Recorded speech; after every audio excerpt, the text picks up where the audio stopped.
anong memory yung mabubura. Kasi mahirap na baka kung anong memory mabura eh. Yun nga lang po, risk. Huwag na lang kaya. Mag-isip na lang tayo na ibang paraan. Tay. Anak, parang inaanto kaya ta. Eh, paano po kasi merong binigay yung klase kong tea na galing daw States, tapos sinubukan namin, lahat kami nanto. Ganun? Opo. Siya na pampaanto? Meron ka pa ba dyan? Meron pa ako sa pack. Douglas, may insomnia ka? Hindi para sa akin. Para kay Pocholo Trenzo.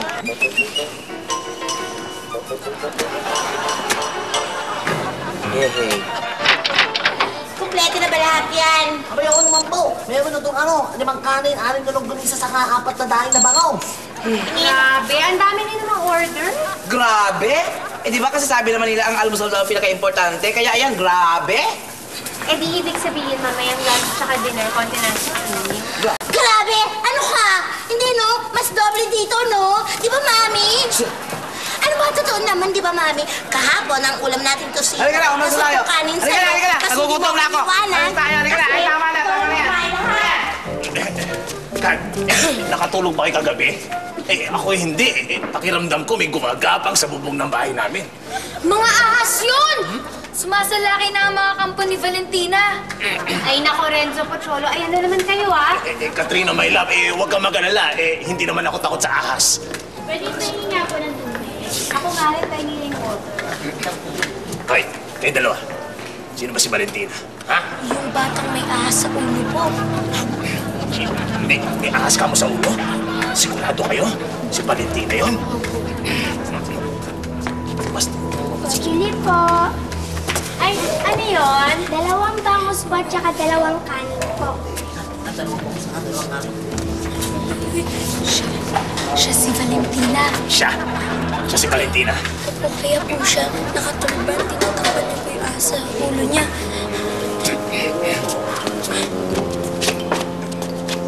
Hi po! Kamusta na po kayo?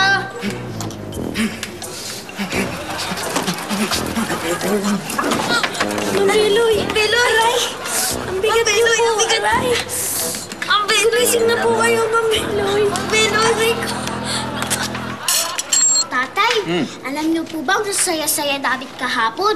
Ang dami namin pinuntahan, tsaka madaming pagkain. Talaga, daming pagkain. Di enjoy na enjoy ka? Opo. Oo, hindi naman nag-enjoy ka na. Oh, Uncle, bakit may shades ka pa rin? May sore eyes ka, no? Hindi kasi medyo namamaga pa rin yung mata ko. Tsaka hindi ako sinipot ng textmate ko kagabi. Tapos nung text ko ulit, ayaw na niya akong sagutin. In short, nag-cry ka, kuya. Di Excuse me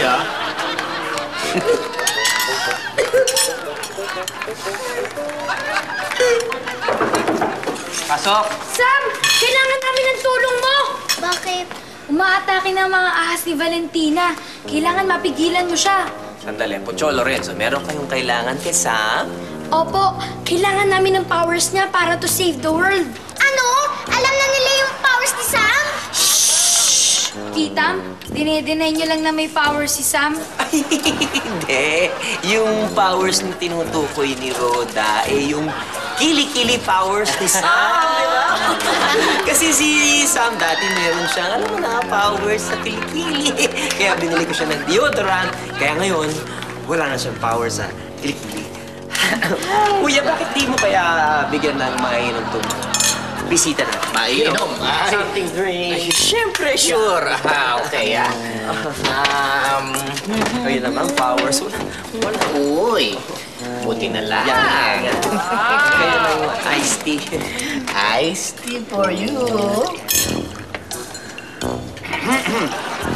Okay, sige, Pocholo, Lorenzo. Uminom na kayo. Pakiabot, ha?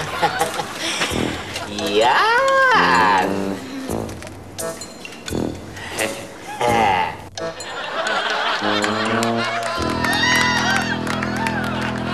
Totoo!